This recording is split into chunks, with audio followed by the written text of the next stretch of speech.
کەس هەنە لە کۆچبەری خۆ ئاوەکردن کاری بوون بسەر بکەون هەروەها کاری بوون گەلێک تشتێ باش بکەن و ژیانە خۆ بگهەڕن گەلۆ ئەف کەس چاوە بسەرکەتن و بچە ڕەنگی د چ قۆناخن ڕێ دەرباس بوون و چی کەلەم لە پێشیاوان هەبوون و چاوە دەرباس کردن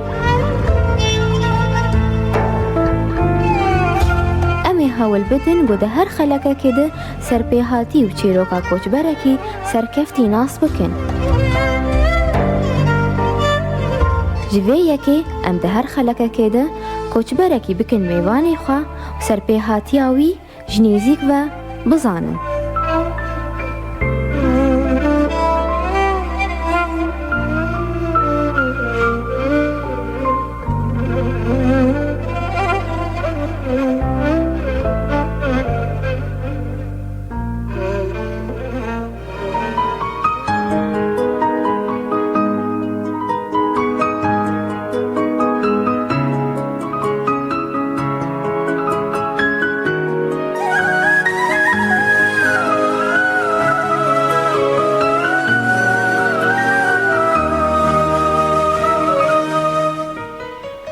دەم باش گۆهدار و تەماشەوانین بوویەر FM ون بخێر هاتنن بخەلەکە کنوش بەرنامەیە پێڤژۆیە کۆچبەرەکی ون ئانەهال مە گۆهدار دکن سەر پێلا 103.5 ji bajarê Qamişlo û bi şêweyek zindî tê weşandin ser û pela Facebook bûyer Erebî.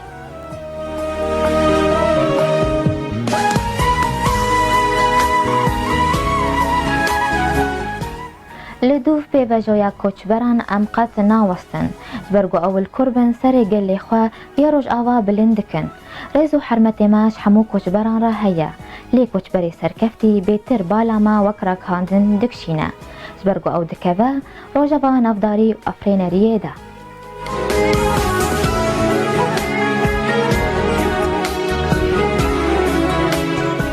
Mêvanê me yê îro li stikvanê futbolê Abdullah Cangîra ji Almanya bi me re be. Ji bo em ji nîz ve mêvanê xwe nas bikin em li vê perçeya vîdeo guhdar û temaşe bikin û vedgerin xeleka xwe berdewam dikin.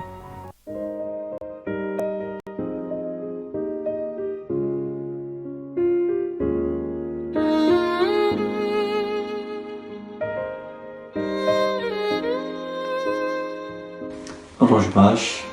Abdullah Ahmed Cangîrim ez niha Almanyano sala 1994 bûme li Qamişlo ev sêzde sala futbolê dîzim nadiya cihatirê min dest pê kiriye ez hemî lîstima heta zdehame rîcala piştî vî şerê Sûriyê min berê Xwedaya Herêma Kurdistanê ez 5 sala ji Lîvan salekî nadiya bera lîstima yek salî nadiya pirûz û piştî vî sê sala pişmange rê lîstim û dûvem berê xwe Almanya salê min ez li Almanyano bi nadiya Ermenya Hanûver re dilîzim û gelek spas.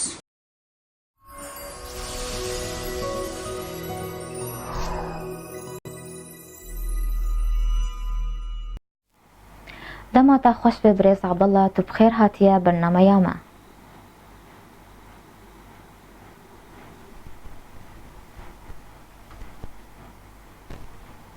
Dema te xweş be birêz Abdullah.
بريز عبد الله تو بخير هاتيه برنامج ياما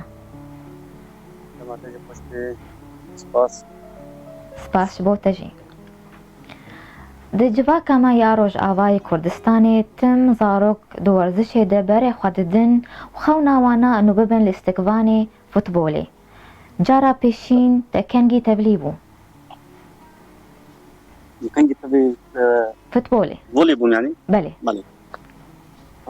عمري 14 سالي بود استودي في الفولي بوم قام بحجاري قام شو نادي جهاد دسبيتر قواعدين نادي 2004 2004 جمال باتێ بەریتە کەس بەرێ خۆدا بوو لیستکا فوتبۆلی بل عائلة مع تباهي الرياضي من إبراهيم أظن إدريس أو جيب نادي جهاد إدريس وإبراهيم بيجي مترجي بەێ ووقوتي أماني محمي رياضينا بەێ گەلێکی باش دەست پێ کاتە چاوا بوو عەبدەڵڵا سبيك من بمنتخبي مدارس ديستم مدرسة ابتدائي بديت منتخب مدارس هي صار مستوى حسكي وبشتي هناك ثم قواعدين أشبالها مدى سبيكر بەێ گەلۆ باندۆرا لیستکوانین جیهانی تەبوویە شاو يعني کەسێن ئەڤ لاعبێ عالەمی تەبوونێت بوانە ئەسریە بلي وەکی وكي بويل لاعبي برشلونة لاعبي منتخب اسبانيا برێز عەبدڵڵا دەنگێتە خۆش نایێ الو بەێ گوتکار بە دەنگی خوات دەنگ- هەنێکی هێلدە نجم باش شولو بەێ باشە فەرمووک وقت بويل برشلونة ولاعبي منتخب اسبانيا بەێ فهم قال لك جيردات و کەسێن دن دسووری د کەسن لیستکوانی سوریت بوانە ئەسری بوو بەندۆرا لوانە تەهات بوو بلي لاعبي ما كبوتي مدربين من كابتن حسن شاشان ابو سليمان يوسف قال لك سلافي مجوار انا يعني قال لك ما تخصم قلنا مستوى انا كي راستي قال لك كيف مجوار هذا بەێ ئەمێ بێن سەر ڕاهینەرێنتە کی ئالیکاریاتە کرد و بەردەستی کیژان ڕاهینەری وەخۆ پەروەردەت کرد والله قال لك مدربة شخصا كريا بس مدربي هري باش يعني ما بيشخص كابتن مازن جازي كوت ندم بەێ لكي باش هو استاذ حسن شاشانجي واستاذ محمود يعني قال لك مدرباسون بس قال لك مدرباسون بس اري اي باش كابتن مازن جازي داي فهو لك ايش قوم بيش كابتن بەێ تو چەند ساڵاتە خۆ پەروەردەت کرد لە قامشلو يعني قلت دسبي كده از ابتدائي تسير كريا عم يعني ده صالي هذا حتى في فوتبولي بوما وبشتي هناك يعني بيجي سيزة شهر صالي من از فوتبولي بەێ لە سووری برێز عەبدڵڵا هون پێشداری چلا هەنگین بێ وەرزشێ بوونە دوريات سوري مشاركين کیژان ساڵێ الاستماع 2008 نه هفت حتى بله. 2012 ايش سنين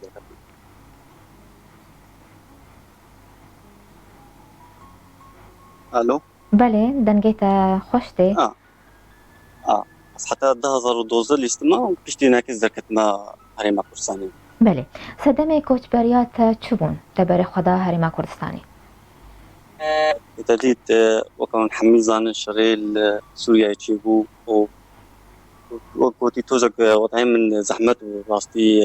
از عسكر بوم يعني صالك وهيبك از عسكر ما شربي كامل قريب سوري مينم مجبور بري خدنا ما كورسان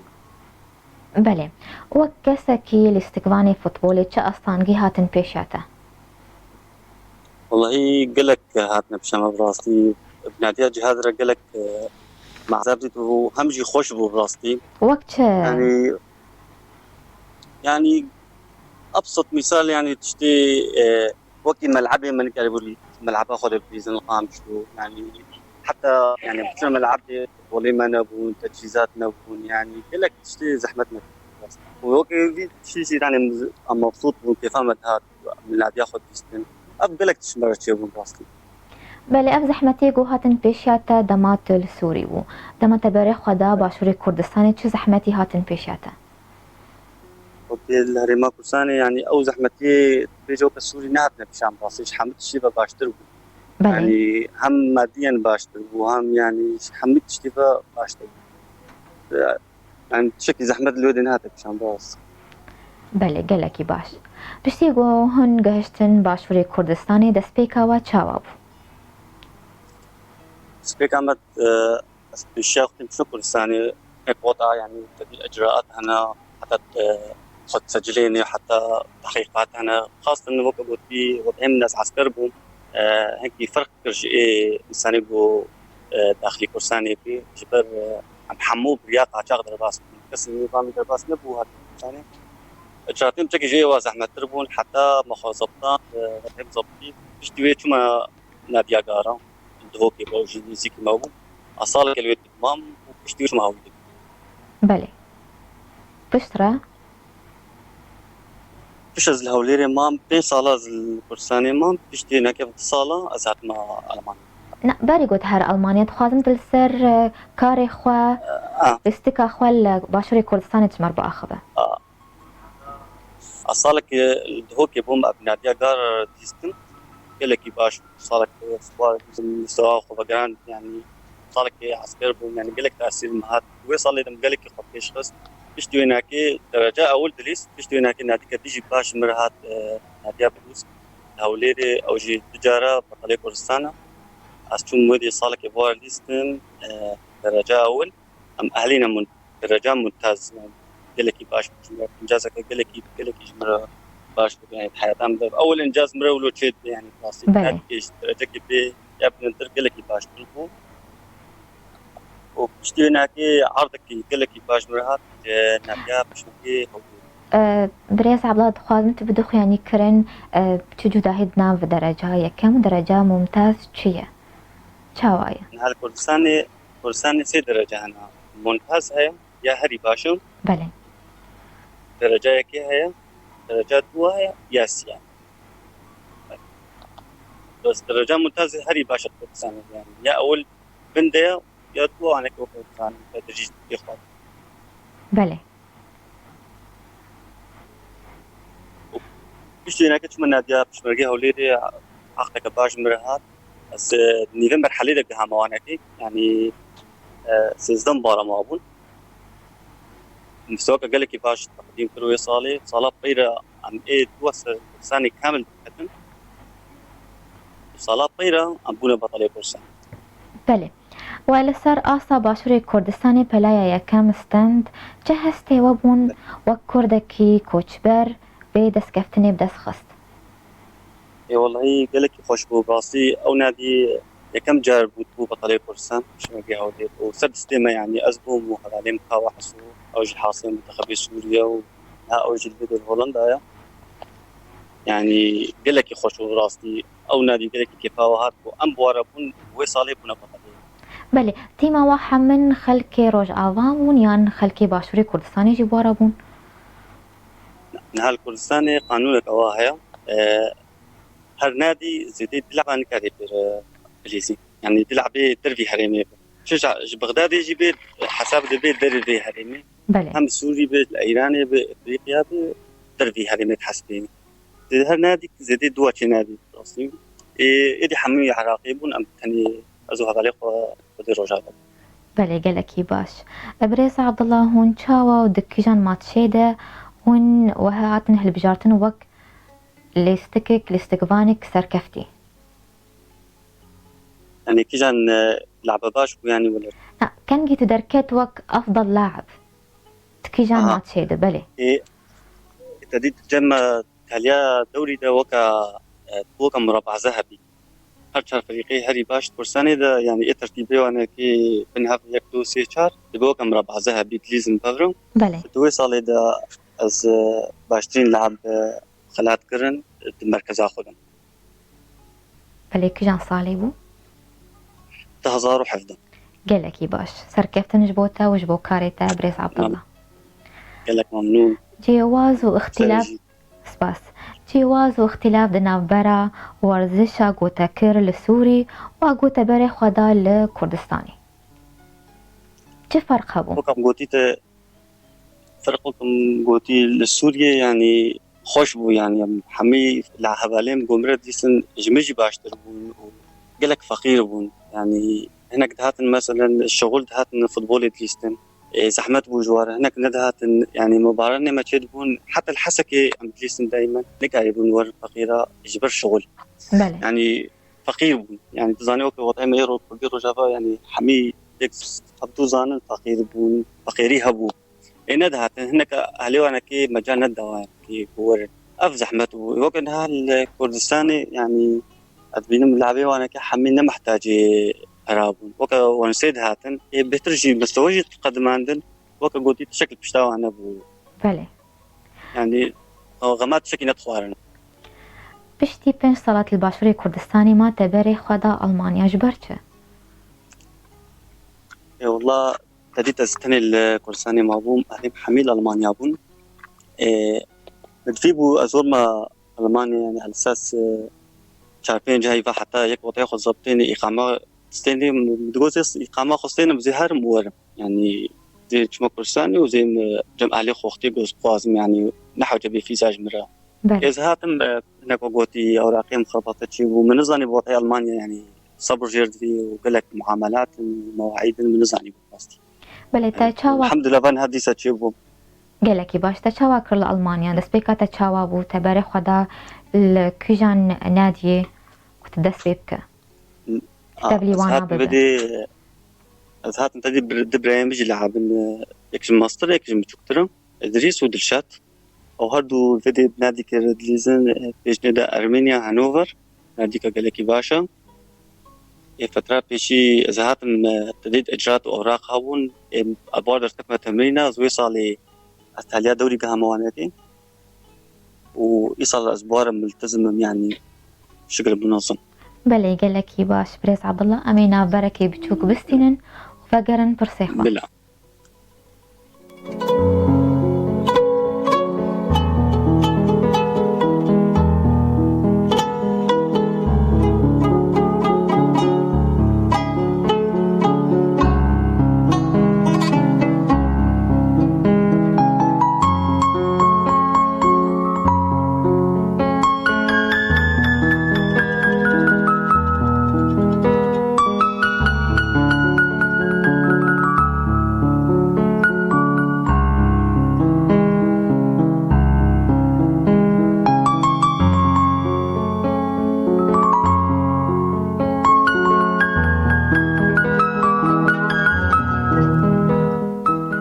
جار كدون بخير هاتن قهدار وتماشوانين بوير اف ام في خلقانو برنامه يا بيفاجويا كوتش بركي ميواني خلقا مال استقواني فوتبولي عبد الله جانجيرج ألمانيا ماريا جار كدن بخير هاتيه بريز عبد الله لك سباس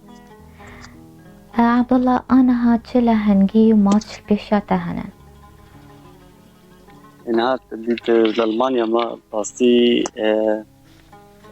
دعوة بدي عقدي باش بشام هنا الهريمة كردستاني نادي باش هنا تودي بس ساتي ذكر كردستاني بلي بس ما يكيده از موافقة نادي أخو بسينم وقوتي الكاريام يعني مجالي بدنا من حتى از رئيس نادي ورا وقوتي اتفاقه كيف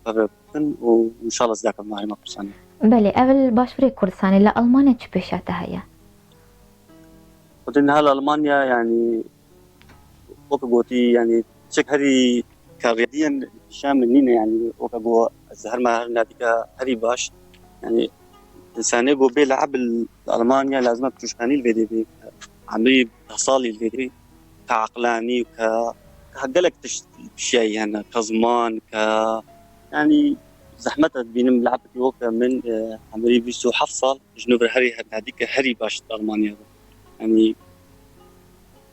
جامن فهمها ما برساني براسني أو سليم بله عبد الله جان قبل دقيقين ده يعني تبارك خداي هريما كردستان دي سات الور كاربكه بله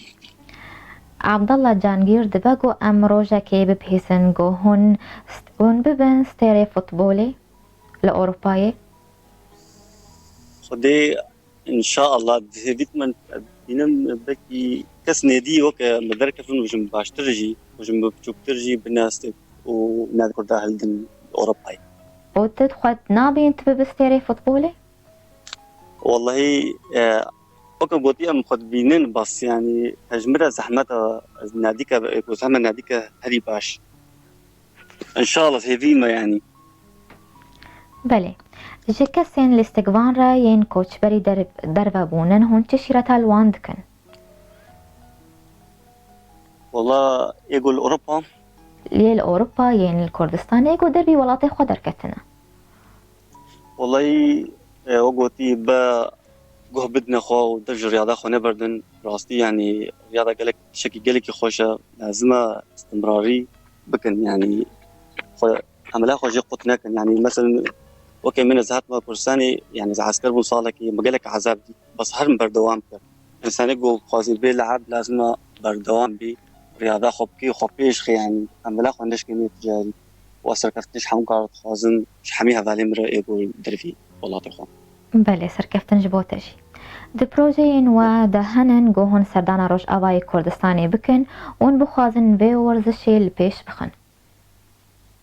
والله إن شاء الله أم تخوازن يعني ما تخوز بري شو صالة أم نادي أخو بقرابنا قامش له من نادي أخو يا جهات بيش خصبانا يعني ما الكاريا واكر باقو وكي قو مرة تعبين ما جي أف تكاخو حميد دابانا بس وكا قوتي ظروف جارنا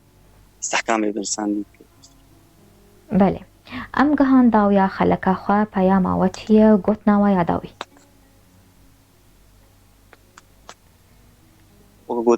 قلت نمیاد از گلک سپاسیات کم و زیرو گلک خوش می زیرو بردر کتما و ان شاء الله سرکفتنی جورت خوازم و هر کسی حوالی خوری اکو دروی ولات و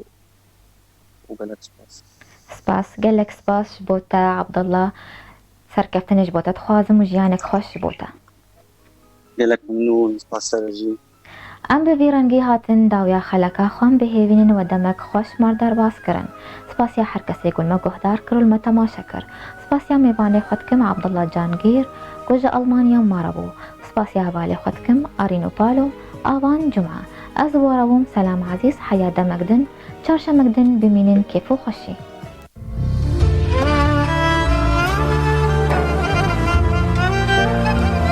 لچو ولات به ولکو دەڤەری جیهانی به مرۆڤ دکارە سەرکەفتن بە دەست بخە لێ تشتێک و هەر تمی تێ خواستن هەستکردن ئیرادە و خەبەت